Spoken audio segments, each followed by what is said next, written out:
Hello and welcome again to the another episode of the Smile podcast. And guess who we have with us today? Your very own Dr. Harshil, psychiatrist, MD psychiatrist, who has completed his psychiatry posting from civil hospital. He's now serving in Apollo as well as he has his own clinic, Manoshanti Clinic at Praladnagar. હવે આ બધું કહેતા પહેલા મારે એ વાત કરવી છે કે જ્યારે અમે માંદા પડતા હોઈએ, તાવ આવે, શરદી હોય, ઉધરસ હોય, મેં ડોક્ટર પાસે જઈએ, દવા લઈએ, રિપોર્ટ કરાવીએ અને એવું હોય તો 2 વાર રિપોર્ટ કરાવીએ. અઠવાડિયામાં 2-3 વાર ડોક્ટરને વિઝિટ કરીએ કે કઈ રીતે સાજા થઈએ.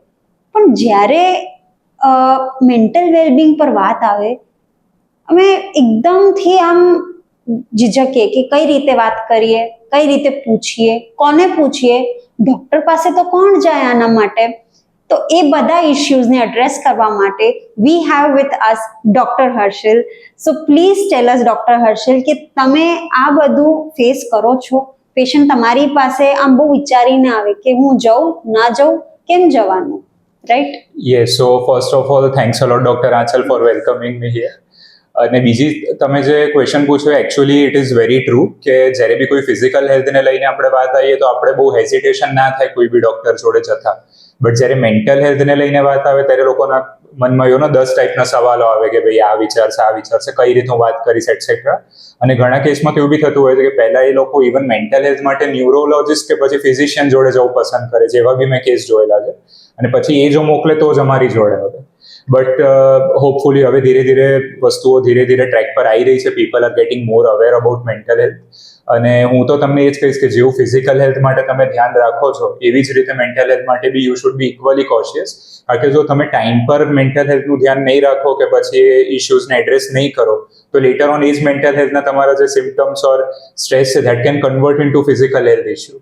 સો without any hesitation, without any thoughts of judgement કે ભાઈ કોઈ ડૉક્ટર મને જજ કરશે, હું આ બોલીશ તો આમ વિચારશે, you should definitely come to a mental health professional which can be a psychiatrist or psychologist or any other mental health professional. That's very true. અને આજકાલ કેવું થઈ ગયું છે, હું સાચું કહું કે નાની નાની વસ્તુઓ થાય ને, even if you are getting late, even if you are not on time, કોઈને વેટ કરાવતા હો, યુ ગેટ એન્શિયસ. એ મોમેન્ટરી એન્ઝાયટી બી બહુ વધી ગઈ છે. કારણ કે અત્યારે ટાઈમ કેલ્ક્યુલેશન એટલું વધી ગયું છે, everything is digital. People are moving at such a speed કે લોકોને એ રિયલાઇઝ નહીં થતું that this is affecting my mental health. Physically કંઈ અફેક્ટ થતું હોય ને, કોલેસ્ટ્રોલ વધે, બીપી વધે, તો ચલો ડોક્ટર પાસે જ જઈએ. પણ મગજ પર અસર થતી હોય which is an invisible change, but still A affect થતું હોય, તમારા હાર્ટ રેટ વધી જતા હોય, યુ કમ ટુ નો કે યુ આર એન્શિયસ. પણ ત્યારે તમે સાયકાઇટ્રિસ્ટને કન્સલ્ટ નહીં કરો ત્યારે you get there is a social stigma basically કે આ વસ્તુ એડ્રેસ કરવી જોઈએ. કોઈ મારા માટે શું વિચારશે, મમ્મી પપ્પા શું કહેશે, ભાઈ બહેન શું કહેશે કે તારે શું મગજના ડોક્ટરની જરૂર છે, right? These are the things that you get to hear. એના લીધે અત્યારે 26-year-old girl she committed suicide because of workplace stress. So what would you like to say about that? Yes. See, I would like to start with that કે જેમ physical health issues હોય તો આપણે કોઈ બી ડૉક્ટરને બતાવીએ, પણ મેન્ટલ હેલ્થમાં લોકો હેઝિટેટ થાય છે. એની પાછળ એક મેઇન રીઝન એ બી છે કે ફિઝિકલ હેલ્થ કોઈ બી કન્ડિશનમાં તમને જો ફ્લક્ચ્યુએશન આવે તો there are reports available. One very major thing કે ભાઈ તમારું કોલેસ્ટ્રોલ વધ્યું, B12 ઓછું થયું, શુગર વધ્યું, ઘટ્યું, તો તમે રિપોર્ટ કરાવો તમને ખબર પડી જાય. મેન્ટલ હેલ્થના કેસમાં શું થાય કે ભાઈ તમે સ્ટ્રેસ લીધા કરો, હવે આપણને શું ખબર પડે છે કે સ્ટ્રેસના કારણે બોડીમાં શું થાય છે? there is nothing to measure that, right? So that is one of the major reason કે ભાઈ મેન્ટલ હેલ્થના ઇશ્યુઝ ને લોકો સિરિયસલી નહીં લેતા કે એ લોકોને નથી ખબર પડતી કે શું ચેન્જીસ બોડીમાં થાય છે. Correct. So there is an objective analysis of physical health, but there is no objective analysis of mental health. Exactly. So that's why people hesitate કે મને ના હોય તો લોકો શું મને જજ કરશે, અને હોય તોય જજ કરે. Yes. So that is a big, that is a big stigma basically. Definitely. અને એમાં શું છે કે જો મેન્ટલ હેલ્થ ને સ્ટ્રેસ ને લઈને કોઈ મેજરમેન્ટ હોત ફોર એક્ઝામ્પલ તો લોકો કરીને એમને ખબર પડી જાત અને દે વુડ એકચ્યુઅલી અપ્રોચ અ મેન્ટલ હેલ્થ પ્રોફેશનલ્સ. પણ એને લઈને એવું કોઈ સ્પેસિફિક મેજર નથી એમ. અને લેટ્સ સે કે અગેન અગર કોઈ માણસને સિમ્પટમ્સ આવે છે કન્સર્નિંગ મેન્ટલ હેલ્થ તો એ બોલવા માટે એટલો એ ક્યાં તો હેઝિટેટ થશે, ક્યાં તો એટલો ક્લિયર નહીં હોય. or else they will feel that કે people will consider me weak. એ બી એક બહુ મેજર છે કે ભાઈ મને બધા હેન્ડલ કરે છે, હું નહીં કરી શકતો એવું કેમ. સો ચલો આપણે કરતા રહીએ અને પછી એના રિગાર્ડિંગ કોઈને વાત બી ના કરે. એટલે ઇવન અગર સિમ્ટમ્સ હોય છે પણ એ ડિસ્ક્લોઝ ક્યારે થતા નથી in many of the cases. So that is one thing. So work place પર જ્યારે કોઈ if someone is feeling pressurized about work, so how should they deal with it? એની જોડે કઈ રીતે લડવું કાં તો એને કઈ રીતે ફેસ કરવું? એટલે સૌથી પહેલા તો છે ને, જ્યારે અગર તમે વર્ક પ્રેશર જોડે ડીલ કરો છો તો એના સાઇન્સ એન્ડ સિમ્ટમ્સ સમજો કે ભાઈ એવા શું સાઇન્સ એન્ડ સિમ્ટમ્સ આપણે જોવા જોઈએ. અગર તમને સાઇન્સ એન્ડ સિમ્ટમ્સ ખબર છે then you will know that when to proceed a mental health professional. So one thing is that કે ભાઈ lack of attention and concentration while working, બરાબર, એ one of the major thing હોય છે. Second thing, ઘણા લોકો અમને એવું કહેતા હોય છે કે ભાઈ હું તો ખાલી જવા માટે જ જાઉં છું, એમ કે I feel like a zombie or robot, I don't know what I am doing with my work. હું ખાલી જવા માટે જાઉં છું પણ મને નહીં ખબર કે મને શું જોઈએ છે. અને like it is a dreadful Mondays which definitely is for everyone, પણ અમુક લોકો માટે બહુ વધારે પડતું બર્ડન થઈ જતા. આ બધા બી એક માઇન્યુટ સાઇન્સ એન્ડ સિમ્ટમ્સ છે. Along with that lack of sleep થઈ ગયું, પછી લેટ્સ સે ક્રાઇંગ વેરી ઇઝીલી, ક્રાઇંગ સ્પેલ્સ થઈ ગયા, sadness of mood, anxiety issues, એટલે ઘણા બધા એવા સાઇન્સ એન્ડ સિમ્ટમ્સ જોવા મળે છે.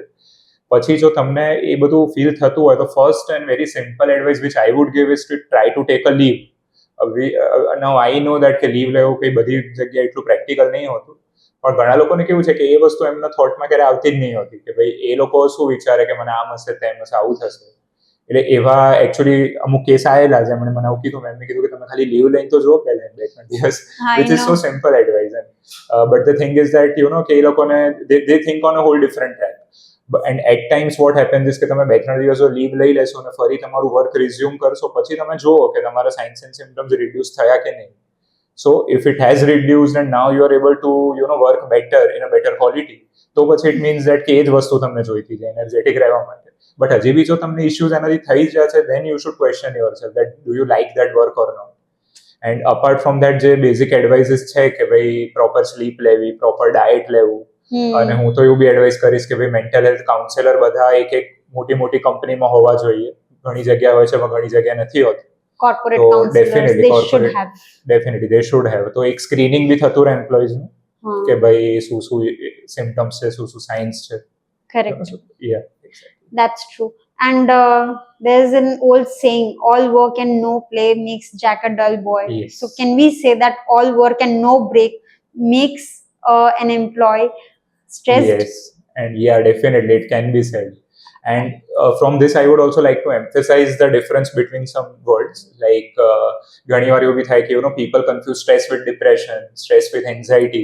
So they very easily use this type of words. ADHD, like ADHD તો કોક વાર તમને અટેન્શનમાં ડેફિસિટ થયું તો તમે ADHD થઈ ગયા, એ બી બહુ કોમનલી બધું જોવા મળે. Yeah, right.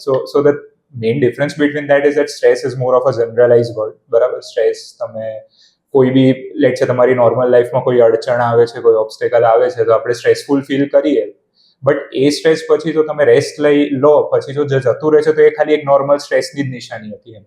અને એક્ઝેક્ટલી, અને તમે તમારી અગર કોપ કરવાની કેપેસિટીને જો એ પ્રેશર એક્સીડ કરે છે તો આપણે એને સ્ટ્રેસ કહીએ, રાઈટ. બટ ડિપ્રેશન, એન્ઝાઇટી અને સ્ટ્રેસ બધું ભેગું કરવું, that is not right thing to do, because again depression is a clinical term, anxiety is again a clinical term, પણ ઘણા લોકો એ બધું મિક્સ કરી દેતા હોય છે. એટલે ડિપ્રેશન તમે કોઈને ડાયગ્નોઝ કરો તો અમારા એક DSM-5 કરીને ક્રાઇટેરિયા હોય જેમાં 9માંથી 5 લક્ષણો હોવા જોઈએ, જેમ કે મન ઉદાસ રહેવું, કામમાં મન ના લાગવું, ઊંઘ ઓછી આવી, બરાબર, વેટ ગેઇન થવું, ઘણીવાર સુસાઇડલ આઈડિયેશન ઓર સુસાઇડલ થોટ્સ આવ્યા, અને એ બી જો 2 વીક કરતા વધારે રહે તો જ તમે કોઈને ડિપ્રેશન લેબલ કરી શકો છો.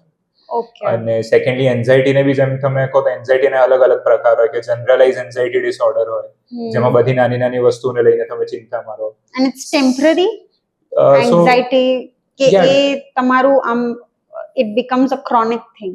See, it depends કે તમે કેટલી જલ્દી એક તો ટ્રીટમેન્ટ લો છો, કેટલી જલ્દી તમે રેકોગ્નાઇઝ કરો છો અને એક્સેપ્ટ કરો છો that you have anxiety. કે લેટ્સ સે કે તમને જનરલાઇઝ એન્ઝાઇટી ડિસઓર્ડર બી જો તમને લેબલ કરવું હોય તો it should last for good enough duration, only then we can label it as GAD, બરાબર. સેકન્ડલી ફોબિયા, તમે જો વર્ડ સાંભળ્યો હોય તો phobia is like excessive irrational fear about some specific thing, કે ક્લોઝ સ્પેસીસનો ફોબિયા થઈ ગયો, ડાર્કનેસનો ફોબિયા થઈ ગયો, હાઇટનો ફોબિયા થઈ ગયો. એટલે અગેન એ કેટલું લાસ્ટ કરે ડિપેન્ડ કરે કે ભાઈ તમે કેટલી જલ્દી એ વસ્તુને એક્સેપ્ટ કરો છો અને સેકન્ડલી કેટલી જલ્દી તમે ટ્રીટમેન્ટ એના માટે સીક કરો છો. ટ્રીટમેન્ટ જો તમે ટાઈમ પર લો છો તો ડેફિનેટલી જલ્દીમાં જલ્દી ઇમ્પ્રુવમેન્ટ બી આવી રિઝલ્ટ શકે. મળે. હા, એ સાચી વાત Exactly. છે. બટ અમુક વાર શું, જ્યારે આ ટેમ્પરરી થતું હોય and then again you are back to work, you don't realize કે આને એડ્રેસ કરવું જરૂરી છે, રાઈટ? કારણ કે એ જ આનો કોઈ ઓબ્જેક્ટિવ એનાલિસિસ નથી, as V discussed. So when should a person consult a psychiatrist? What is the right time? What is the right symptom? કે એ Right. પકડીને પછી એને થવું જોઈએ કે ના, હવે this is getting too much, મારે એકવાર Right. કન્સલ્ટ કરવું જોઈએ. રાઈટ રાઈટ નહીં, ગુડ ક્વેશ્ચન. આમાં હું ખાલી એ જ કહીશ કે સી આમાં કોઈ બી રાઈટ ટાઈમ ક્યારેય નહીં હોતો સાયકેટ્રિસ્ટને બતાવવાનો. હવે હું તમને અગર એક વર્ડ કહું, સ્ક્રીનિંગ, રાઈટ? તો સ્ક્રીનિંગ કેવી વસ્તુ છે કે ભાઈ આપણને કંઈ ડાઉટ લાગ્યો કે કદાચ આ હશે તો આપણે ટેસ્ટ કરાવીએ છીએ, રાઈટ? કે ભાઈ મને પગમાં બળતરા થાય છે તો ભાઈ ચલો ને આપણે ડાયાબિટીસનો ટેસ્ટ કરાવીએ, કે પછી મને કંઈક થાય છે તો આ ટેસ્ટ કરાવીને જોઈએ, એમ હેડેક થાય તો આ કરાવીએ. એટલે તમને જો થોડું બી સ્ટ્રેસ આવતું હોય તો બી તમે સાયકેટ્રિસ્ટને તો મળી જ શકો છો, સો દેટ તમે ખાલી તમારી જેવી અંદરની વાત છે શેર કરી શકો અને બેઝડ ઓન દેટ એક સાયકેટ્રિસ્ટ તમારું ઇવેલ્યુએશન આપી શકે. એટલે પહેલા તો હું કહીશ કે સ્ક્રીનિંગ પર્પસ બી એક સારો એવો it is a good thing to do, કે ભાઈ ખાલી સ્ક્રીનિંગ માટે તમે બતાવો તો એ ચાલે. બીજી વસ્તુ કે સ્પેસિફિક સાઇન્સ એન્ડ સિમ્ટમ્સનો અગર એક્ઝામ્પલ લઈએ તો જ્યારે બી કોઈ મેન્ટલ હેલ્થ ઇસ્યુ તમારા વર્ક લાઈફ બેલેન્સને અફેક્ટ કરે છે, પર્સનલ લાઈફને અફેક્ટ કરે છે, ધેન અગેન રિલેશનશિપ્સ તમારા અફેક્ટ કરે છે, કે તમારા સ્પાઉસ જોડે, તમારા છોકરાઓ જોડે, કે ફેમિલી જોડે વગેરે વગેરે, તો તમને ડેફિનેટલી બતાવવું જોઈએ. તમને એવું લાગે છે કે એ જ મેન્ટલ હેલ્થ સ્ટ્રેસ હવે now it is getting converted into physical symptoms, like let's અમુક લોકો એટલું લેટ પહોંચે પછી બતાવતા હોય બટ એ બી એક સાઇન છે. અને બીજા અમુક સિમ્ટમ કે બહુ ટાઈમથી ઊંઘ ના આવી, બહુ ટાઈમથી તમે થોડું કામ કરીને બી બહુ થકાવટ જેવું મહેસૂસ કરો છો, તો આ બધા અમુક સાઇન્સ એન્ડ સિમ્ટમ્સ છે. આઈડિયલી ઇટ ઇઝ એવું કઈ સ્પેસિફિક પેલો ટાઈમ નથી કે તમને ક્યારે આવું થાય તો જ બતાવો. So it's not about the right time, Definitely. but there is never a wrong time to Exactly. consult your psychiatrist. બિલકુલ. That's very true.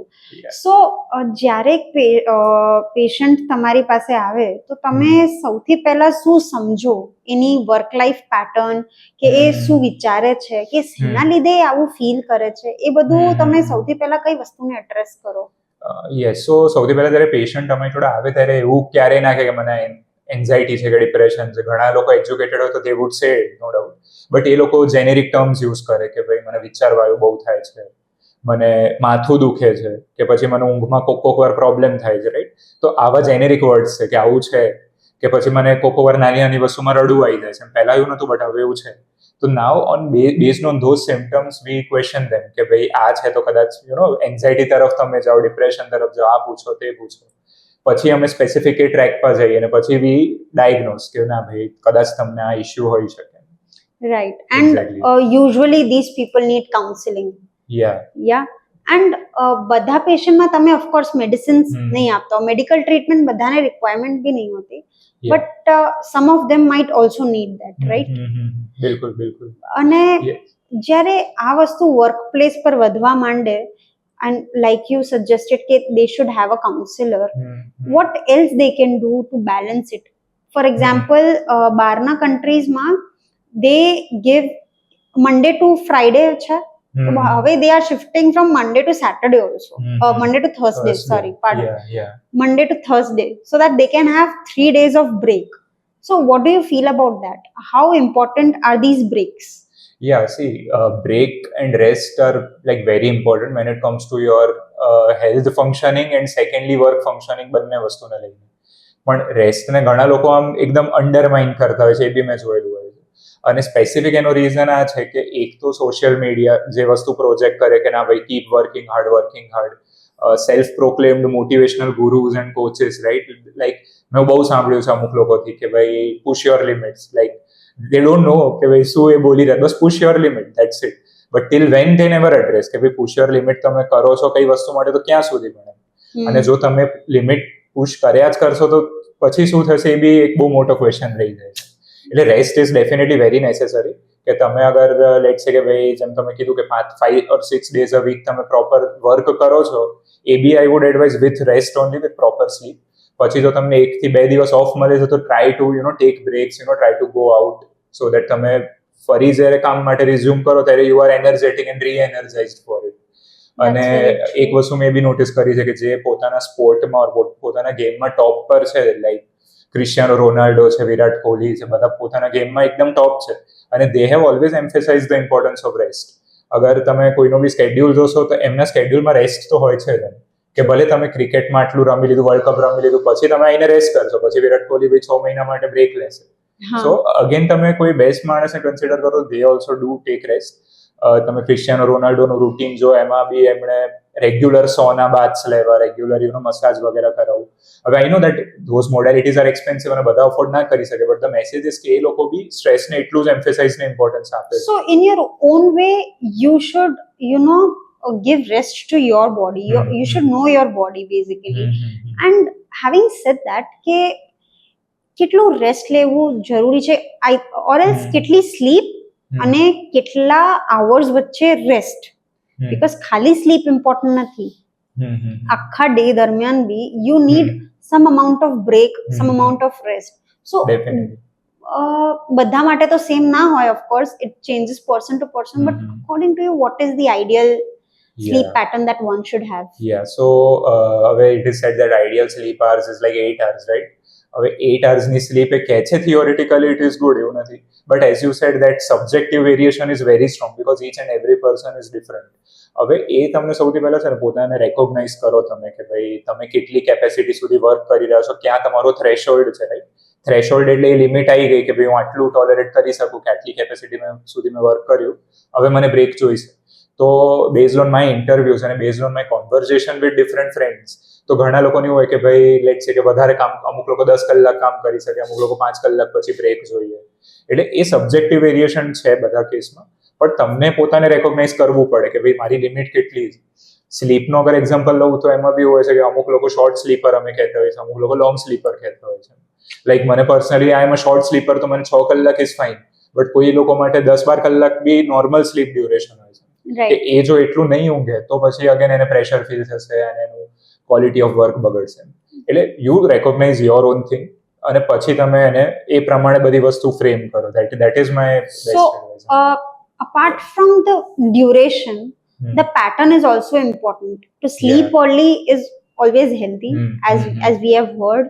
Changing it frequently, તમારું ટાઈમ વારંવાર તમે રિધમ બગાડો તો it gets to you. It gets to your body, it gets to your physical as well as mental health. And then you cannot focus on your work ultimately. એ બધું બી થાય. So like once in a while you can change your timetable, but how systematic it should be, how consistent your timetable should be. Yes. So આ જે તમે કીધું એને આપણે અમારા લેંગ્વેજમાં સર્કાડિયન રિધમ કહેતા હોઈએ છીએ. તો સર્કાડિયન રિધમ એટલે શું છે કે ભાઈ તમારી સ્લીપ વેક સાયકલ ઓર સ્લીપ વેક સ્કેડ્યુલ. હવે એમાં કેવું હોય કે ભાઈ લેટ્સ સે કે તમે અગર આઈ વુડ એડવાઇસ કે ભાઈ રાતે જ ઊંઘવું જોઈએ 6-7 કલાક, બટ લેટ્સ સે જે બી તમારું રૂટીન છે try to stick to that. એમ કે ઘણા કેસીસમાં કેવું હોય કે અમુક વર્કરને નાઇટ ડ્યુટીઝ આવતી હોય, તો હવે તમને જો નાઇટ ડ્યુટી છે તો ભાઈ મોર્નિંગમાં તમે 6-7 કલાકની ઊંઘ લઈ લો. એટલે મારો મેસેજ આમાં એ જ છે કે અગર તમે એ અપ્રોચને ટેલર કરી શકો, એમ લાઈક એક પ્રોપર સ્કેડ્યુલિંગ તમે રાખી શકો, તો ડોન્ટ ચેન્જ ઇટ ફ્રીક્વન્ટલી.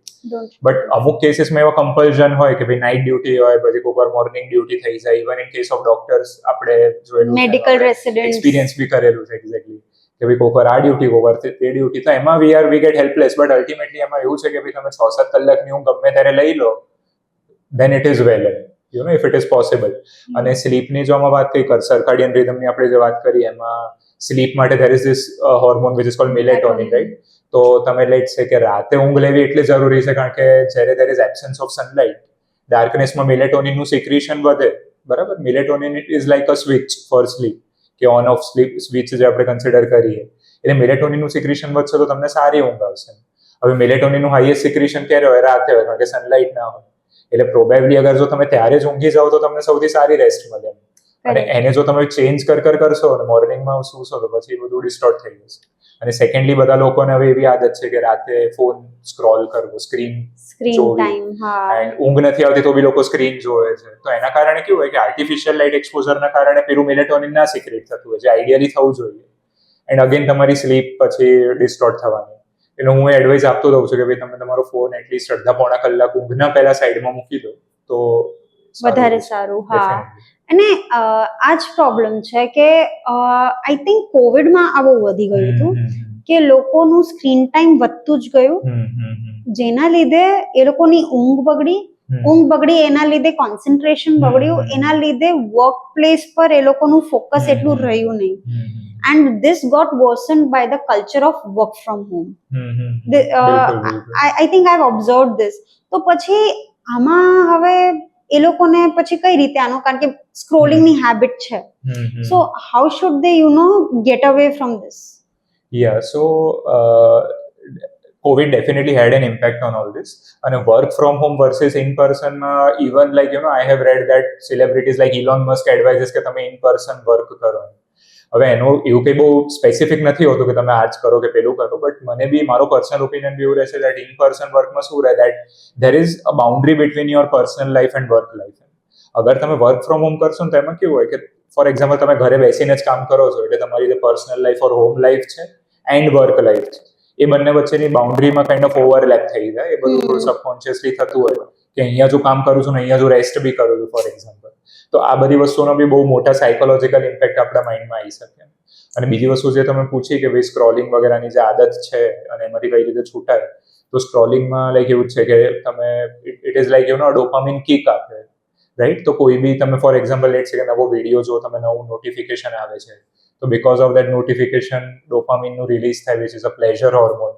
એ જોઈએ એટલે આપણને ક્યુરિયોસિટી જાગે કે ભાઈ આ છે એટલે કંઈક હશે, મારે જોવું પડશે. અને સેમ વસ્તુ શેમાં થાય કે ગેમ્સમાં તમે કોઈ લેવલ પાર કરો છો તો બી થાય કે you get gifts and PUBG game હતી એમાં કંઈક ચિકન ડિનરનો કંઈક કન્સેપ્ટ હતો કે તમે આ લેવલ કર્યો એટલે તમને આમ એટલે it is like we kind of stay glued to it. અને ઇવન સોશિયલ મીડિયાના તમે વિડીયોઝ જો, તે વિડીયોઝ એવી રીતે બનાવે કે આપણું અટેન્શન ગ્રેસ્પ કરે. લાઈક યુટ્યુબમાં મેં 90% એવા જ વિડીયોઝ હોય જેમાં એ લોકો એવી થંબનેલ યુઝ કરે કે ભાઈ તમને થાય કે ઓહો શું હશે, અને that is called hook strategy, right? કે તમને હુક કરવા માટે જ thumbnail like 1 crore in so and so days and turn your life upside down, these are some examples. હવે એ જોઈને તમે ક્લિક કરશો, બરાબર? હવે જેવું તમે ક્લિક કરો ને એટલે એ લોકોની સ્ટ્રેટેજી હોય કે તમને થોડા ટાઈમ માટે રિટેન્શન રાખે, તમને રિટેન રાખે એમાં. એટલે તમે જેટલું રિટેન રહેશો, હવે રિટેન માટે બી એ લોકોના સ્પેસિફિક પેથ હોય કે તમે લાસ્ટ સુધી જો આ વિડીયોને છેલ્લે સુધી જો તો હું કંઈક કહીશ તમને, or there is a surprise for you, so that in order to wait for that you see the whole video, બરાબર? હવે now you don't know that you are getting glued to that. અને almost બધા videos આ જ સ્ટ્રેટેજીથી બનાવ્યા હોય છે. એટલે નોટ બધા, obviously there are many useful channels like your channel, તમે જે કામ કરી રહ્યો છો એ રીતે બી બધા ઇન્ફોર્મેટિવ ચેનલ્સ બી છે, બટ ઘણા બધા કેસમાં મેં આ વસ્તુ જોયેલી છે. એટલે તમને પહેલા તો રેકોગ્નાઇઝ કરવું જોઈએ કે ભાઈ આવું તમારી જોડે થઈ રહ્યું છે. અને સેકન્ડલી આઈ વુડ એડવાઇઝ કે અગર જો પોસિબલ થાય તો તમે એપ્સ ડિલીટ કરી નાખો. એવું નથી કહેતો કે યુઝ ના કરો, બટ સોશિયલ મીડિયા એપ્સ જો તમે ડિલીટ કરી નાખશો તો in order to check something you will have to type in the internet explorer, and that is something જે થોડું સ્ટ્રેનિયસ ટાસ્ક થઈ જાય. એટલે તમને એવું થાય કે ભાઈ પેલું એક ક્લિક પર અવેલેબલ છે કે મારે કંઈ જોવું છે તો ચલો નોટિફિકેશન જોઈ લીધી. It is very easy to reach there, but અગર તમને જાતે કંઈ ચેક કરવું હશે તો તમને ટાઈપ કરવું પડશે. એટલે બહુ it is a very simple. અને જ્યારથી રીલ્સ આવી છે ને આ બધું બહુ વધી ગયું છે. ઓર્લિયર ટાઈમ્સ પર શું તમને નોટિફિકેશન આપે ત્યારે તમે ખોલો.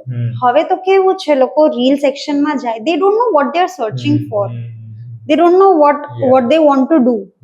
એ લોકો બસ કંઈક કવર પેજ ગમી ગયું ખોલ્યું, કંઈક ઇન્ટરેસ્ટિંગ હુક દેખાઈ ગયું ખોલ્યું, and they are glued to that for hours. એમાં વર્ક તો બગડે જ, મેન્ટલ હેલ્થ બગડે, and then you are not satisfied with what you have done in the end. So that feeling of satisfaction, જ્યારે તમે કોઈ સારું કામ કર્યું હોય professionally or any way, four example if we are doing patients, જે દિવસે વધારે હોય એ દિવસે કામ કર્યું, મજા આવી, એન્ડ પછી ઊંઘ સારી આવે. And when you stay glued to apps for hours, તમને એક સેન્સ ઓફ એમ્પ્ટીનેસ લાગે when you go to sleep, and then you can't sleep, and પછી ફરી ફોન લીધો, ફરી સ્લીપ સાયકલ ડિલે થઈ, so that becomes a vicious cycle, and you're not out of that loop. Before you know, you end up getting all these stresses and depression, right? yes true. અને એમાં જેમ તમે કીધું કે reels અને shorts થી કેમ લોકો ગ્લુડ છે, કારણ કે રીલ્સ અને શોર્ટ 1 મિનિટની અંદરના જ છે, એ મેજર રીઝન છે. એમ કે તમે અગર લોંગ વિડીયો જોવો ને તો તમને લાઈક એવું નથી કે એક પછી એક આયા જ જાય, પેલું તો શું તમે એક વસ્તુ સ્ક્રોલ કરો બીજી ખાલી it is just a scroll હવે એક તમને ના ગમ્યું રીલ તો બીજું it is like quick kind of thing. જ્યારે લોંગ વિડીયોઝમાં તમે સર્ચ કરો ના ગમે એટલે અગેન પેલું કેવું છે કે એ 1 મિનિટ એ લોકો એકદમ એક માઇન્ડસેટ થી જ બનાવ્યું છે કે તમને ગ્લુ કરી જ દે કે ભાઈ તમે બસ જોયા જ કરો. અને એ 1 મિનિટનું બી કારણ એ છે કે લોકોનું અટેન્શન સ્પેન જ એટલું ઓછું થઈ ગયું છે. People because of this also this is also the reason કે લોકોનું અટેન્શન સ્પેન છે જ નહીં. Even when you are in lecture you are like કે ચલો 2-5 મિનિટ સાંભળ્યું 10 મિનિટ સાંભળ્યું પછી you travel to some another world in your head. Physically you are present, mentally you are completely absent. Definitely. So these things also impact your brain. અને સૌથી વધારે impact I feel અમારી generation કરતા વધારે સૌથી વધારે આ લોકો કોવિડના લીધે this has affected kids who have started using phone when they are 2-year-old. એ લોકોનું એવું એડિક્શન થઈ ગયું છે ફોન જોડે, વિડીયોઝ જોડે, કોકોમેલન જોડે, like they are constantly watching those videos. And I've also heard this, I don't know if it's true or not, ke these people continuously keep on changing bright colors so that these kids get attracted to these videos. And because of this the cases of, as you mentioned, ADHD and all of this is rising. So is it true in kids? Yeah, so see, first of all આમાં કેવું છે કે તમે જેમ કીધું ને કે attention લોકોનું ઓછું થઈ ગયું છે, અટેન્શન કોન્સન્ટ્રેશન. તો one thing which I would like to touch on basis of that firstly is that કે જ્યારે બી અટેન્શન કોન્સન્ટ્રેશનના પ્રોબ્લેમ હોવા is one of the main complain. એમ કે અમારા જે બી ક્લાયન્ટ્સ આવતા હોય કે મારું ધ્યાન નહીં રહેતું ઓર મારું ફોકસ નથી રહેતું એટસેટ્રા. એન્ડ ઘણા લોકો કેવું છે કે આને એ લોકો બહુ મેજર ઇલનેસ સમજવા માંડે કે મને ડિમેન્શિયા હશે. ડિમેન્શિયા એવી ઇલનેસીસ જે ઓલ્ડ એજમાં થાય, memory degeneration and all. But આ બધા કેસમાં એમને એ નથી ખબર પડતી હોતી કે ભાઈ તમારા જે રૂટીન ફોન યુઝ થઈ ગયું કે તમારા ડેલી સ્ટ્રેસીસ અને ડેલી હેસલ્સ છે, because of that your attention is getting compromise. એટલે અમારા લેંગ્વેજમાં એક સ્યુડો ડિમેન્શિયા બી કહેવાય છે, ઓફન ડિપ્રેશનમાં જોવા મળે issues with attention concentration and focus, but it is due to depression. એ બહુ પરમનન્ટ વસ્તુ નહીં હોતી. અને સેકન્ડ જે તમે કીધું કે ADHD, રાઈટ? તો ADHD is also very type of concept જે બહુ એવો અમ્બ્રેલા ટર્મ થઈ ગયો કે કઈ બી હોય ADHD, right? But again ADHD બી એવી વસ્તુ છે જે બાળકોમાં બિફોર 12 years ડાયગ્નોઝ થાય, બરાબર? કે ફોર એક્ઝામ્પલ કે એ ડાયગ્નોઝ થવી હોવી જોઈએ 12 વર્ષ પહેલા, પછી ભલે એડલ્ટ ADHDમાં કન્ટિન્યુડ રહે, પણ એવું ના થાય ક્યારે કે કોઈ 20 or 30 year old ને અચાનક એટેન્શનમાં પ્રોબ્લેમ તો ADHD થયું નહીં હતું. So that is one thing. And secondly, જે તમે કીધું કે કિડ્સનું they get glued to the screens and all. So એમાં એવું જ છે કે અમે બહુ વેરી કોમનલી જોયું છે કે ભાઈ અગર એક બાળકને એનો ફોન નથી મળતો તો એ રડે કે ચીસાચીસ કરવા માંડે અને પછી એને શાંત કરવા માટે એના પેરેન્ટ આપી દે કે લે બેટા તું લઈ લે ફોન. એટલે એ બી એક બહુ મેજર બેડ હેબિટ છે જે પેરેન્ટ્સ થ્રુ જ ગઈ છે. બિકોઝ એમને કેવું હોય કે they see only in the short term satisfaction કે ભાઈ આને ફોન આપી દો એટલે આજુબાજુ શું હેરાન ના કરે બધાને. પણ એમને એની ખબર કે ભાઈ તમે ફોન આપશો તો લોંગ ટર્મમાં તો એનું એ જે ફોનથી એડિક્શન ઓર પેલું છે એ જ રહેવાનું છે. એટલે મારી એ બી એડવાઇસ રહેશે કે ભાઈ તમે બાળક ભલે રડે કે ભલે જે બી કરે, તમે એને અડધો કલાક જો નહીં આપો તો થોડા ટાઈમમાં કદાચ બીજી કોઈ એક્ટિવિટીમાં ઇન્વોલ્વ થઈ જશે, રાઈટ? પણ તમે એવરી ટાઈમ એને શોર્ટ ટર્મમાં શાંત કરવા માટે ફોન જ આપ્યા કરશો તો તમે એ જ વસ્તુ ચાલુ રાખો છો. અને it is same like an addiction. એમ કોઈ બી એડિક્શન તમે લઈ લો, એ બી એવું જ હોય કે તમે અગર થોડા ટાઈમ માટે અગર તમે એબ્સ્ટિનેન્ટ રહી શકો તો કદાચ એવું પોસિબિલિટી છે કે you are able two quit. But જો તમે તરત એને ચાલુ કરી દો તો પછી એ ચાલુ જ રહેવાનું છે. અને આ વસ્તુમાં કેવું થાય છે કે એ લોકોને ગિફ્ટ્સની હેબિટ કે હવે ખાવું છે એટલે ફોન આપો તો હું ખાઈશ. That is also seen in so many kids. કે તમને મને ખવડાવવું હોય તો મને ફોન આપો તો જ હું ખાઈશ. So this becomes it's a chain reaction કે આ ચાલુ જ રહે. પછી દરેક વસ્તુ માટે કંઈક ને કંઈક માંગે કે તમે આ કરાવશો તો મને આ જોઈએ. So that also becomes a habit in kids. Yes, definitely. અને એમાં હું એ બી વસ્તુ પર આમાં ટચ કરવા દઈશ કે એ હેબિટને તમે થોડું પ્રોડક્ટિવ બી બનાવી શકો છો. કઈ રીતે? કે ભાઈ અગર બાળકને કંઈક જોઈએ છે ચોકલેટ તો એને તરત ના આપો, તમે એને એવું કહો કે ભાઈ તું આટલું વાંચી લે પછી જ મળશે. So it is also habit જે એની આ જ આદતને તમે પોઝિટિવ વેમાં રિફ્રેમ કરી દો છો. એટલે તમે તું આટલું વાંચી લે કે ભાઈ તું A to Z વાંચી લે અગર નાનું બાળક હોય કે ભાઈ આટલું લેસન વાંચી લે, આટલા સમ્સ કરી લે, પછી હું તને આપીશ. એટલે એનાથી શું થશે કે એક તમારું આને ઓપરન્ટ કન્ડિશનિંગ કહેવાય અમારા લેંગ્વેજમાં કે ભાઈ તમે કામ કરો એના પછી જ એને એનું રિવોર્ડ મળે તો રિવોર્ડના કારણે પેલો વધારે કામ કરશે. ઓપરન્ટ કન્ડિશનિંગ ઓર ટોકન ઇકોનોમી ને એવા બધા અમુક વર્ડ્સ છે એના માટે. તો એ કેવું છે કે એક પોઝિટિવ વેમાં જે આપણને હેબિટ બાળકને પાડવી છે એ પાડી શકીશું. એ બી સાચી વાત છે. Exactly. True.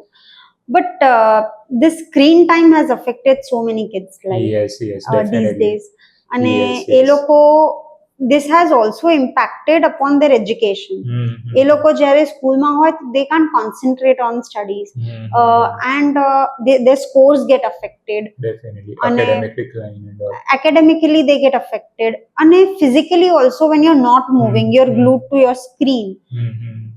There are issues that you will face when you're in your teenage years. Definitely. Obesity and all of those things, Definitely. they come later on, but it ultimately affects your physical well-being also if it's not taken care of at the right time. Exactly. And even in like pediatric age group લઈ લો કે adult age group લઈ લો કે emotional stress ઓર mental સ્ટ્રેસના ઘણા બધા physical complications જોવા મળતા જ હોય છે. જે તમે કીધું એ આપણે એને પ્રાઇમરી અને સેકન્ડરી કોમ્પ્લિકેશનમાં ડિવાઈડ કરી શકીએ. કે પ્રાઇમરી કોમ્પ્લિકેશન જો આપણે ગણીએ ને તો સ્ટ્રેસમાં એક હોર્મોન રિલીઝ થાય કોર્ટિસોલ અને એડ્રેનાલિન બી રિલીઝ થતું હોય. તો એમાં કેવું હોય કે સ્ટ્રેસ હોર્મોનના કારણે ઘણા બધા ચેન્જીસ થાય કે પ્રો ઇન્ફ્લામેટરી સાઇટોકાઇન રિલીઝ થાય અને બોડી થોડું ઇન્ફ્લામેટરી સ્ટેજમાં જાય, એન્ડોથેલિયલ ડિસ્ફંક્શન થાય, એટલે જે આપણી આર્ટરી ને નસ જે વોલ્સ છે એનું ધીરે ધીરે ડીજનરેશન થાય અને પછી કેવું એથેરોસ્ક્લેરોસિસ, હાર્ટ એટેક, સ્ટ્રોક એવી બધી વસ્તુઓ સુધી બી પહોંચી શકે. અને એનાથી હું આ ટોપિકને ટચ કરવા દઈશ કે હમણાં રિસેન્ટલી જે વર્ક રિલેટેડ સ્ટ્રેસના કારણે ડેથ થઈ એક 26 યર ઓલ્ડ EY પુણે એમ્પ્લોયની, ત્યારે એવું કહેવામાં આવ્યું હતું કે ભાઈ સ્ટ્રેસના કારણે ડેથ થઈ, બરાબર. અને સ્ટ્રેસના વર્ક પ્લેસ સ્ટ્રેસના કારણે હાર્ટ એટેક આવ્યો એઝ પર ધ ન્યૂઝ. તો હવે એમાં કેવું થાય કે ભાઈ એ વર્ક સ્ટ્રેસના કારણે કઈ રીતે હાર્ટ એટેક આવ્યો આપણને ક્યારે ખબર નથી પડવાની, because we are not able to see what changes stress brings in our body. એટલે એ તો શું, એ ખાલી કામ કર્યા જ કરવાના, એમને તો ખબર નથી કે ભાઈ મારી બોડીમાં શું ચેન્જ થાય. પણ આ બધા પ્રો ઇન્ફ્લામેટરી ચેન્જીસના કારણે હાર્ટ એટેક ને સ્ટ્રોકના ચાન્સીસ બી વધી જતા હોય છે. That is very true. Exactly. So જ્યારે બી એક પર્સન આવું કંઈ ફીલ કરતું હોય તો first of all that person should not feel કે મારે આ એડ્રેસ કરવું જોઈએ.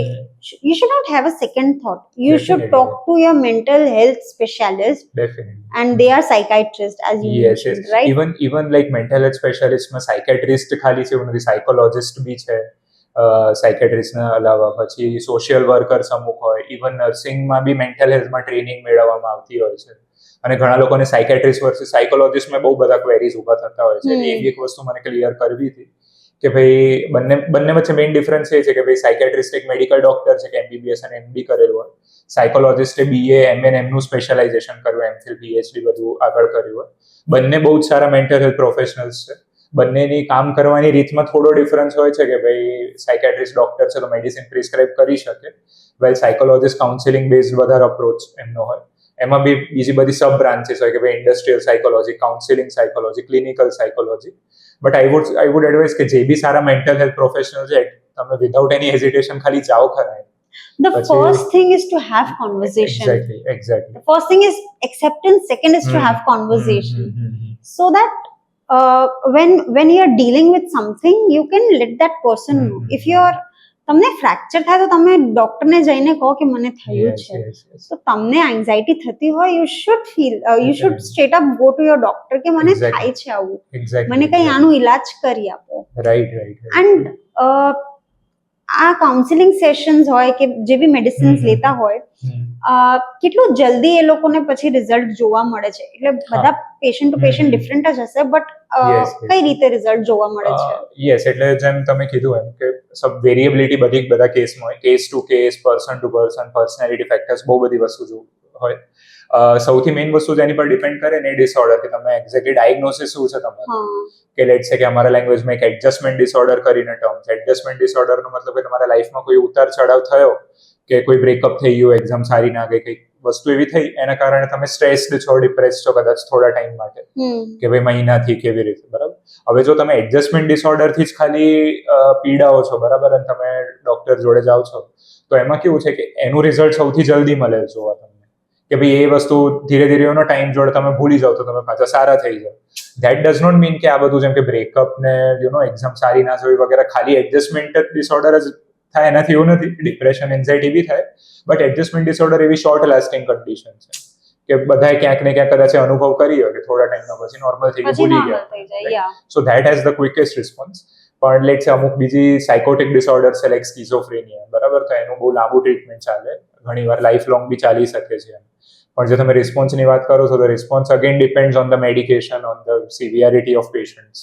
ઘણીવાર અમે એ જોતા હોઈએ કે ભાઈ એ સિમ્ટમ એમની લાઈફને કેટલું કન્ઝ્યુમ કરી નાખ્યું છે, કે ભાઈ તમારું સેલ્ફ કેર ઇન્ટેક્ટ છે કે નહીં, વર્કિંગ કેપેસિટી ઇન્ટેક્ટ છે કે નહીં, રિલેશન્સ બધા બરાબર છે કે નહીં. રાઈટ. અગર એ બધી વસ્તુ બરાબર છે તો એ પ્રોગ્નોસિસ સારું છે એનું, કે ના ભાઈ હજી એટલું નહીં થયું. અને સૌથી important will power, Definitely personal will power. Yes, willpower matters the most, especially in addiction cases. એડિક્શનના જે આખું અલગ જ સ્પેક્ટ્રમ છે, એટલે એડિક્શન બી જેમ એટલે ચલો જેનેરિક એડિક્શન તો છે જ, પણ સ્મોકિંગ, આલ્કોહોલ, બધા અત્યારે જે આપણે વાત કરી social media screen addiction, that is also something which is rising. આ બધી વસ્તુઓમાં મોટિવેશન બહુ એક્ટ કરે. મોટિવેશન તમારું અંદરથી હશે તો દવાઓ અને થેરાપી કામ કરશે. એ બી સાચી વાત છે. અને એમાં એવું કહેવાય છે કે અગર અમે તો એ જ જોઈએ કે ભાઈ પેશન્ટ તો જાતે આવે તો એ એના વિલ પાવરનો સારું ઇન્ડિકેટર છે કે ભાઈ પેશન્ટ પોતે આવ્યો ટ્રીટમેન્ટ લેવા. બટ અગર રિલેટિવ એને ઘસેડીને લાવે છે એટલે અમને ખ્યાલ આવી જાય કે ભાઈ અમને થોડું વર્ક કરવાની આની ઉપર જરૂર છે, મોટિવેશન લો વધારે. હા, because exactly if you are not motivated then exactly nothing else works. એ સાચી વાત છે. અને એડિક્શનની તમે વાત કરી, there are some people who are into gambling.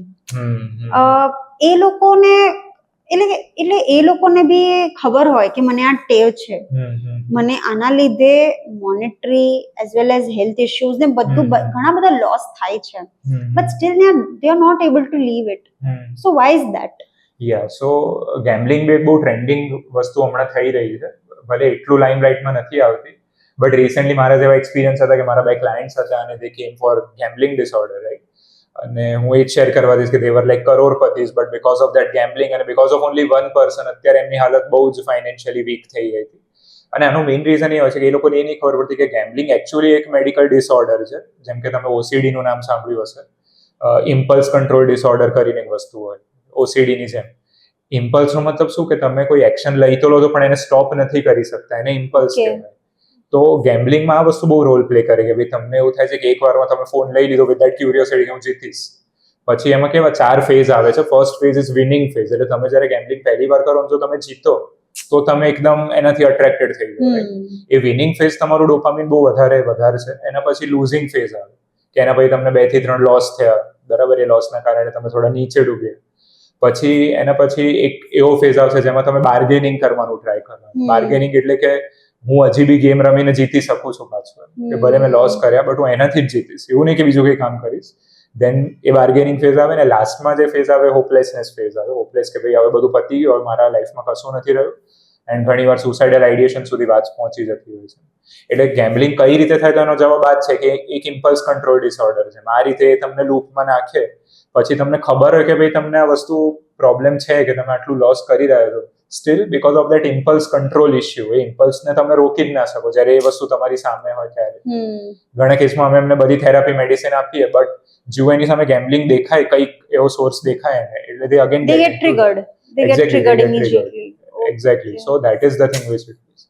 And apart from that, I would also like to touch on this કે childhood બી આપણું બહુ ફ્રેમ કરતું હોય છે આપણે અડલ્ટહુડને, કે લેટ્સ સે તમારું ચાઇલ્ડહુડ કેવું રહ્યું છે, પેરેન્ટ્સ તમારા કેવા હતા, રાઈટ, તમારું ફેમિલી ડાયનેમિક્સ કેવું રહ્યું છે, ધેટ ઓલ્સો ડઝ ફ્રેમ અવર એડલ્ટહુડ. એટલે એમાં ઘણીવાર કઈ રીતે હોય કે ભાઈ લેટ્સ સે કે ભાઈ તમારું પેરેન્ટિંગમાં એવા સ્ટાઇલ અલગ અલગ પેરેન્ટિંગ પેટર્ન હોય, અટેચમેન્ટ પેટર્ન છે, રાઈટ. અમુકમાં લેટ્સ સે કે ઇનસિક્યોર ટાઈપનું અટેચમેન્ટ છે કે ભાઈ જે ફેમિલી છે, પેરેન્ટ્સ છે, એ છોકરાઓને લઈને બહુ જ વધારે પડતા કન્સર્ન છે કે એક બાળક છે ફોર એક્ઝામ્પલ કે એમણે એવા પાસ્ટ એમના પોતાના એવા એક્સપિરિયન્સ રહ્યા કે ભાઈ બેટા આ નહીં કરવાનું, તે નહીં કરવાનું, અમારી જોડે જ રહેવાનું, over pampering, over protective. So that type of people or that type of children may get into this type of issues કે ભાઈ એ લોકોને પછી later on insecurities થાય, attachment issue થાય, એક ટાઈપની ઇન્ડિપેન્ડન્સ ક્યારે ના મેળવી શકે, એક ટાઈપનું ડિપેન્ડન્સ જ રહે. અને ઘણા કેસમાં સાવ નેગ્લેક્ટેડ ચિલ્ડ્રન બી હોય કે ભાઈ મમ્મી પપ્પામાં કેવું હોય કે ફોર એક્ઝામ્પલ કે એવું મેરેજ છે કે they did not want it but they did, or just for the sake of doing it they did, અને પછી બાળક થઈ ગયું. હવે માની લો કે ક્યાં તો મમ્મી પપ્પા બંને અવેલેબલ નથી, ક્યાં તો એક પેરેન્ટ અવેલેબલ નથી, ક્યાં તો એક પેરેન્ટને કોઈ સબસ્ટન્સ અબ્યુઝ છે, તો આ બધી વસ્તુ બહુ સ્ટ્રોંગલી ફ્રેમ કરશે એક બાળકનું માઇન્ડસેટ. અને આવા બધા બાળકો યુઝ્યુઅલી એન્ટી સોશિયલ વેમાં વધારે જતા હોય છે. એન્ટી સોશિયલ પર્સનાલિટી બી એક ટાઈપની બીમારી હોય, જેમાં રૂલ બ્રેકિંગ ને જે બધા ક્રિમિનલ્સ આપણે જોઈએ, તો ઘણા કેસીસમાં conflicted childhood environment is the reason. Is the reason, yeah. Exactly, That's substance very abuse, true. Crimes, That's very exactly, true. એ રીતે બી જઈ શકે. So yes. basically your childhood shapes your whole life. Definitely. તમારું ચાઇલ્ડહુડમાં તમારે કેવા mindset develop થયું છે, એવી રીતે તમે ફ્યુચરના બધા ચેલેન્જીસ ફેસ કરી શકો. અને આ બધામાં તો ચલો ઠીક છે કે તમારું ચાઇલ્ડહુડ અફેક્ટ થાય જ, એવરીડેની કંપની બી બહુ અફેક્ટ કરે, who you are with every day, એ લોકો બી બહુ અફેક્ટ કરતા હોય. For example, if my company is a gambler, જેવી રીતે તમે મેન્શન કર્યું, તો એક ઇમ્પલ્સ રિસ્પોન્સ આવી જાય કે ચલો એકવાર ટ્રાય કરવામાં શું જાય છે.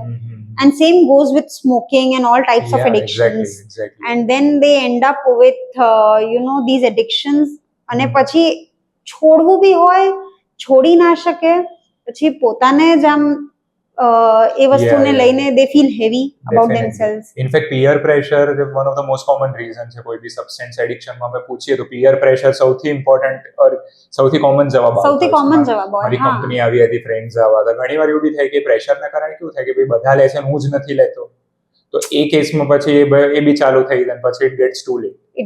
અને જેમ આપણે ચાઇલ્ડહુડની વાત કરી, તો ચાઇલ્ડહુડમાં એક બીજી વસ્તુ મારે ખાલી એ મેન્શન કરવી હતી કે ઘણા પેરેન્ટ્સને કેવું હોય કે એ લોકો લાઈક તમે આ જોયું જ હશે કે પહેલેથી પ્રેશર મૂકી દે કે તારે આ બનવાનું, ફોર એક્ઝામ્પલ, રાઈટ, કે ભાઈ you should be this. The end point is decided by parents already. Exactly, yeah. અને પછી એમાં એવું થાય કે ભાઈ એક ટાઈપનું કેવું હોય કે કન્ડિશનિંગ બાળકનું મગજ કરવા માંડે કે એમના મગજમાં એવું છે કે આને આ બનવાનું છે, બરાબર, એટલે સ્કૂલથી લઈને તારા આટલા ગ્રેડ્સ તો લાવવાના જ છે.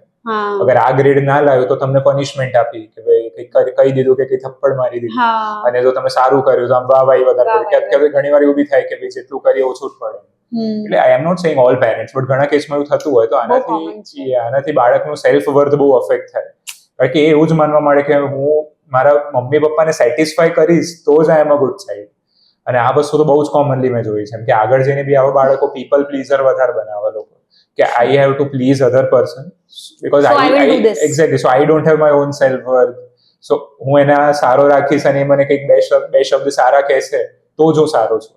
And these kids are usually not, they don't turn up to be a good decision makers also. Their major decisions get affected by the people around. And that's why, for example, આજે work પ્લેસનું કીધું, હવે આ કંપનીમાં stress છે, આ મારા ટાઈપનું work નથી, મને આ વર્કમાં મજા નહીં આવતી, should I quit the job? They won't take that decision on their own. They will always ask someone કે નહીં મજા આવતી, someone will say કે કામ કરને, થઈ જશે. એટલે there is no one to advise કે focus on your mental health. અને એમાં ઘણીવાર જે તમે પોઈન્ટ કીધો સારો કીધો, એમાં પર્સનાલિટી ટ્રેટ્સ પર બી આપણે વાત કરી શકીએ આના બેસિસ પર, કે બધા લોકોની અલગ અલગ પર્સનાલિટી ટ્રેટ્સ હોય, અમુક ડોમિનન્ટ હોય, અમુક એસર્ટિવ હોય, અમુક સબમિસિવ હોય. તો આવા જે ચાઇલ્ડહુડ વાળા લોકો છે એ થોડા મોર સબમિસિવ સાઇડ વધારે હોય, એટલે again they are not good decision makers, અને they have difficulties with standing with their own needs. કે એમને અગર કોઈ વસ્તુ માટે સ્ટેન્ડ લેવો તો ના લઈ શકે, એટલે એ પોતાના થોટને કન્સિડર જ ના કરે. એ લોકોને લાગે બધા કામ કરે છે તો ભાઈ હું બી કરું જ છું ને, બધા કરે છે તો મારે કરવાનું, આ બધી વસ્તુને કેમ છેડછાડ કરવી. એટલે હા, એ જ પ્રોબ્લેમ છે. So mental health at work place is very important, as you said. So આમાં basic, if you have to mention some key notes, what would that be, કે શું હોવું જોઈએ આઈડિયલી? યસ. એક તો હું એ મેન્શન કરવા દઈશ કે અમુક ઇશ્યુઝ છે ને મેન્ટલ હેલ્થમાં, જે સોશિયલ ઇન્ટરેક્શન છે, કે એમ્પ્લોઈઝના અંદરના ઇન્ટરેક્શન, એ બહુ મેજર ફેક્ટર હોય છે બહુ ડિસાઇડ કરવામાં. અને ઘણીવાર આમાં કેવું હોય કે વર્ક પ્લેસમાં ઘણા બધા અમારા લેંગ્વેજમાં કોગ્નિટિવ ડિસ્ટોર્શન્સ ને ડિફેન્સ મિકેનિઝમ્સ કહીએ એ યુઝ થતા હોય છે. એટલે એમાં કેવું હોય કે લેટ્સ સે કે અગર એક એમ્પ્લોય ફ્રસ્ટ્રેટેડ છે, બરાબર, હવે એ ફ્રસ્ટ્રેટેડ છે તો એનું પ્રોજેક્શન કોઈ બીજા પર નીકળે, એને પ્રોજેક્શન કહેવાય, કે પોતાની પ્રોબ્લેમ્સ, પોતાનું અનાવન્સ તમે કોઈ બીજા પર કાઢો, બરાબર, કે ભાઈ વર્કનું તમે ઘરે લઈને અને ઘરવાળા પર નાખો, એ બી એક પ્રોજેક્શન. સેકન્ડ ડિસ્પ્લેસમેન્ટ એક હોય છે. ડિસ્પ્લેસમેન્ટમાં એવું કે ભાઈ તમારા કોઈ સુપિરિયરે તમને કંઈ કીધું એટલે તમે ખકડાવ તમારા જુનિયરને, like it is displacing from hierarchy, ઉપરથી નીચે આવી રહ્યું ધીરે ધીરે. હવે જો એ જ એમ્પ્લોય જોડે તમે જો બહાર જાઓ, કદાચ કે બે દિવસ તમે જો વેકેશન પર જઈએ, તમને લાગે આ તો અલગ જ માણસ છે. એટલે ધેટ ઇઝ ધ થિંગ કે એ પર્સન એકચ્યુઅલી વર્ક પ્લેસ પર ઘણી વાર કેવું હોય કે આ બધા ઇશ્યુઝના કારણે અંદર annoyance, frustration, this type of projection and displacement thing, we seem like they are a whole different person. જ્યારે તમે બ્રેક લો અને પછી તમે જણને જુઓ અને ઇન્ટરેક્ટ કરો, તમને લાગે કે ના, તો અલગ, he or she is a cool person. એટલે આ વસ્તુ બી બહુ કોમનલી મેં જોવા મળતી હોય છે. અને જેમ તમે પૂછ્યું કે એના માટે શું કરવું જોઈએ, તો જેમ એક વર્ક ટાઈમિંગ થોડું અગર જો થઈ શકે તો ફિક્સ કરવો જોઈએ, right, if it is possible. Secondly, at least 1 or 2 days a week અગર ઓફ તમે જો રાખી શકો તો એમ્પ્લોઈઝને ફ્રી ટાઈમ બી આપવો જોઈએ, એમ તમે લોકો પોતાને રીએનર્જાઇઝ કરી શકે. થર્ડલી, હું એ બી વસ્તુ પર ટચ કરવા દઈશ કે ભાઈ વર્ક લાઈફ બેલેન્સ રાખવા માટે એક બીજી ટીપ મારી એ રહેશે કે ભાઈ whenever you are coming to your home from your work, તો what happens that કે people carry their work in their home, કે એ લોકો બધી વસ્તુ જોડે લઈને જ ફરે. હા, લેપટોપ હોય, એક્ઝેક્ટલી. તો એમાં તમારે એવું કરવું જોઈએ કે એટલીસ્ટ થોડી બાઉન્ડ્રી કે થોડું ગેપ હોય બંને વચ્ચે, તો બધી બંને વસ્તુ આપણે સારી રીતે મેન્ટેન કરી શકીએ. અને એમાં તમારે એવું કરવું જોઈએ કે લેટ્સ સે કે after coming home, if possible, you should not answer your work related calls. It is not always practically possible. I agree. Not with doctors, only, at least. Exactly. Only if it is possible. If it is not possible, to try to keep a separate room for that.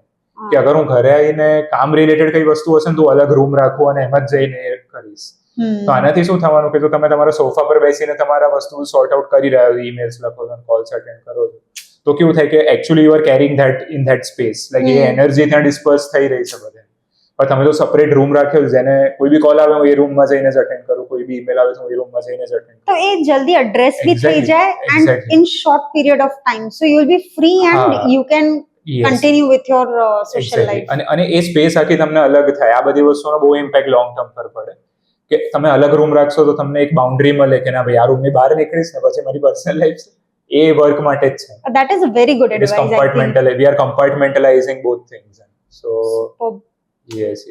I think there are a lot of things that you have said that our viewers will come to know. Sure. But on a closing note, અત્યારે કોઈ depression face કરતું હોય, અત્યારે કોઈ સ્ટ્રેસમાં હોય, એવું બધું face કરતું હોય, તો એના માટે તમારી શું એડવાઇસ છે? યસ, એટલે મારી આમાં એ જ એડવાઇસ રહેશે કે સૌથી પહેલા don't hesitate to seek help. Number 1 advice કે તમને જ્યારે આવું થાય છે તો તમારે એના માટે હેઝિટેટ કરવાની કોઈ જ જરૂર નથી. એનો મેઇન રીઝન એ છે કે જ્યારે people હેઝિટેટ because they feel that કે ધ અધર પર્સન વિલ જજ મી. અને જ્યારે માણસ ડિપ્રેસ્ડ હોય, સ્ટ્રેસમાં હોય ને એનું સેલ્ફ વર્થ ઓછું હોય તો એને એવું લાગે કે ભાઈ હું વીક છું, or they get negative thoughts about themselves. But તમે આવો અને તમે વસ્તુ બહાર કોઈ ટ્રસ્ટવર્ધી માણસને કહેશો તો તમને ખબર પડશે કે ભાઈ એ માણસે બી એવી વસ્તુઓ ડીલ કરેલી છે.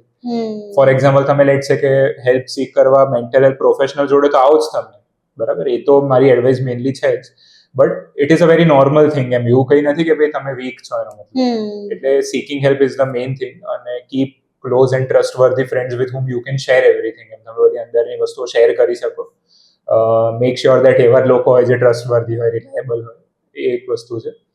અપાર્ટ ફ્રોમ દેટ જે તમારા લાઇફસ્ટાઇલ મેજર છે એ તો એવરગ્રીન રહેવાના જ છે કે ભાઈ રેગ્યુલર સ્લીપ લેવી, હેલ્ધી ડાયટ કન્ઝ્યુમ કરવું, રાઈટ, રેગ્યુલરલી વર્કિંગ આઉટ, આ બધી વસ્તુઓ બહુ ઇમ્પોર્ટન્ટ છે. બિકોઝ હું મારા 90% કે ઓલમોસ્ટ બધા પેશન્ટને વર્કિંગ આઉટની એડવાઇસ તો આપું જ છું દર વખતે. બિકોઝ એનું એક રીઝન છે દેટ વેન યુ એક્સરસાઇઝ તો આપણા મૂડને રેગ્યુલેટ કરવાના અમુક ન્યુરો ટ્રાન્સમીટર હોય, એને હેપી હોર્મોન્સ કહેવાય, કે સિરોટોનિન, નોરેપિનેફ્રિન, ડોપામિન, એ બધું. તો જ્યારે તમે વર્કઆઉટ કરો ને ત્યારે એનું બૂસ્ટ બહુ સારું મળે તમને, અને એક નેચરલ એન્ટી ડિપ્રેશન જેવું છે. એટલે તમે ફીલ કર્યું હોય કે તમે એક્સરસાઇઝ કરીને આવો તો તમારો જે બી મૂડ આવે પોસ્ટ વર્કઆઉટ તો યુ ફીલ ગુડ ઓનલી. હવે just imagine that if you make it a routine તો તમારો આખો દિવસ કેટલો સારો જવાનો, તમારી quality of life. And it should ideally be morning. હા, આઈડિયલી બી મોર્નિંગ, બીકોઝ તમારો આખો દિવસ એનાથી શેપ થાય. Definitely. So lifestyle measures you should definitely implement એમ. એટલે બસ, બાકી તો હું તમને આ કહીશ. મેન્ટલ હેલ્થ પ્રોફેશનલને કોઈ તમે definitely you should approach. You don't need to keep these stigmas કે ભાઈ ડોક્ટરને બતાવીશ, સાયકેટ્રિસ્ટને બતાવીશ તો મને કોઈ ગાંડો સમજશે, એવું કોઈ નહીં સમજે, right? So that is the thing. So basically we have come to know a lot about mental health from a very professional Dr. Harshil. Please contact him if you feel that you are stressed, you are depressed, or any of this sort. If you have this feeling, please consult him. And one more thing I would like to say is કે mental health સ્પેશિયાલિસ્ટને બતાવવું એટલે તમને mental address નહીં થતું.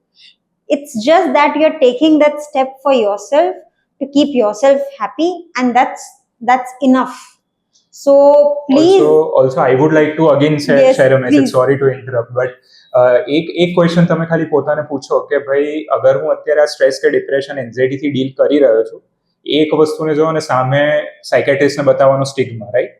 એટલે તમે આ બંને વસ્તુ વચ્ચે તમે ચૂઝ કરો કે ભાઈ સ્ટિગ્માના કારણે મને હેલ્પ सीख નહીં કરવી અને આ જ વસ્તુ ફેસ કર્યા જ રાખવું છે. ઓલરેડી તમે સફર કરી રહ્યા છો આટલા ટાઈમથી, એટલે મને હેલ્પ सीख નથી કરવી, તો બસ તમને આ જ વસ્તુ ફેસ કર્યા રાખવું છે. Or else પછી you want to rise above that fear, right? You want to rise above that stigma and consult once. Maybe તમે એકવાર કન્સલ્ટ કરો અને તમારી લાઈફની ક્વોલિટી એકદમ બદલાઈ જાય, right? So that's that is very again true. That's very true. So the right time is now. If you want to change your life, if you want to come out of depression, address your mental issues correctly, and please consult a mental health specialist before going ahead. Thank you so much for listening to this podcast, the Smile Podcast. Thank you.